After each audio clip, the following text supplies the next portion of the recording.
बोल दे श्री प्रहर जी, श्री महाराज जी, श्री महावीर जी की जय। बोल दे माता पिता भक्त भगवान की जय। आज जो हमने बताने जा रहे हैं, बहुत बड़ा घर की समस्या हमेशा हमारे के यहाँ आता है। जैसे सास ससुर के, ननद भौजाई के, बाप बेटा के।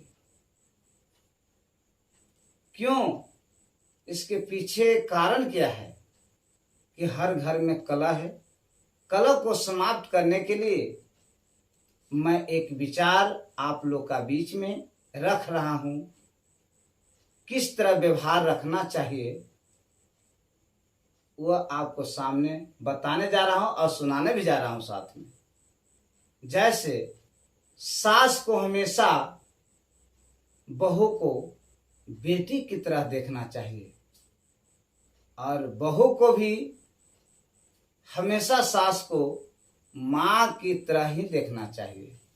जैसे कहता है कि बन के ये कोयल रामा बोले मीठा बोलिया जी, हृदय मानए जुड़ाए जी।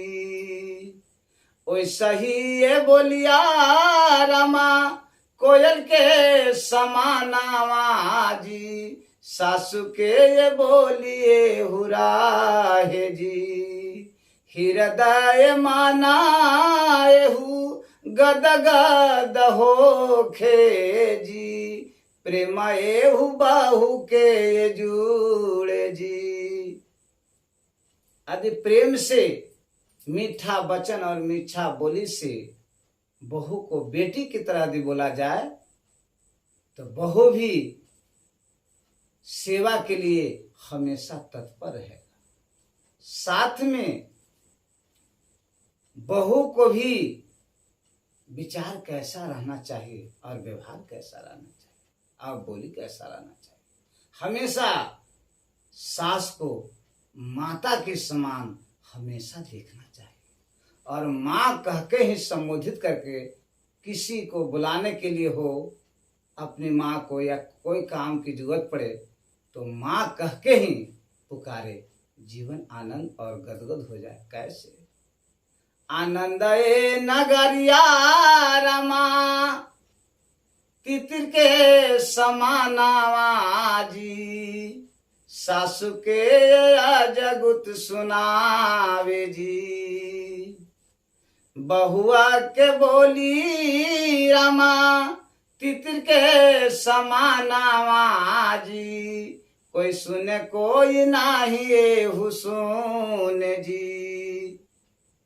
बहू के बोली ऐसा हल्का, सुंदर और साफ माँ कह के पुकारना चाहिए अपनी सासू को, ताकि अगल बगल कोई सुने कोई न सुने, माता सुन ले। इस तरह के व्यवहार रहना चाहिए। और बहू के प्रति ससुर के क्या विचार रहना चाहिए वो भी आपको बताने जा रहे हैं। हमेशा बेटी के समान के नजरिया से देखना चाहिए और बेटी की तरह पुकारना चाहिए। हमेशा साथ में बहू के भी चाहिए कि हमेशा पिता के नजरिया से ही अपने ससुर के देखे और पिता कह के संबोधित करके कोई काम उनसे लिया जाए तो जीवन आनंद और सुख में हो जाए। कैसे? तो शेर के समाना रमा ससुरा के बोलिया जी, गरज है जैसे शेरबाना जी। जल्दी घर के लोग सुने हु बोलिया जी, डर के जगुतता के जी। भय होना चाहिए कि हमारे ससुर आ रहे हैं, पिता आ रहे हैं, हमको ऐसे गलत कदम न उठाएं जिससे हम डांट सुन सकें। इसलिए अनुशासन भी रहना घर में बहुत जरूरी है।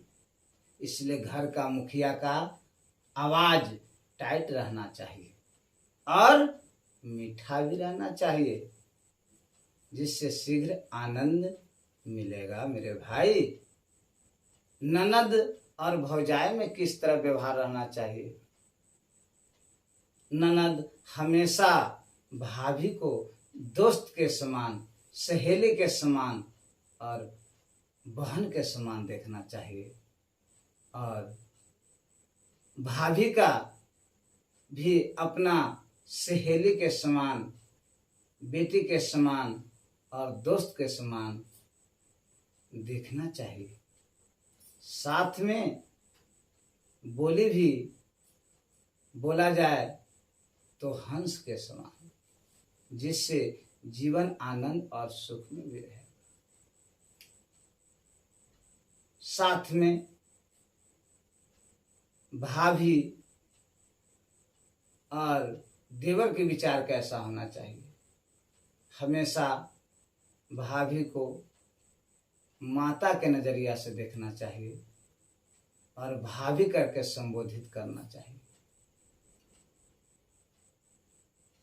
भाभी को पुत्र और देवर के समान देखना चाहिए और मीठा वचन बोल के हर काम कराना चाहिए और करना भी चाहिए, जिससे शीघ्र आनंद हो जाए। जैसे आनंद नगरिया के सुंदर बा चिड़ाइया जी, जैसे पेड़ पर चहक जी। जैसे पेड़ पर पंछी जो है का बोली चिड़चिड़ाता है, उसी तरह घर में देवर, भौजाई और ननद के खिलखिलाना चाहिए। हंसी मजाक प्रेम से होना चाहिए, गलत व्यवहार नहीं होना चाहिए। तब देखिए आपका जीवन आनंद और सुख में होता है। फिर घर में आपकी कलह नहीं रहेगा। जब कलह नहीं रहेगा, जहाँ प्रेम रहेगा वहाँ आनंद रहेगा और लक्ष्मी के वास रहेगा। बोल दे वृंदावन बिहारी लाल की जय।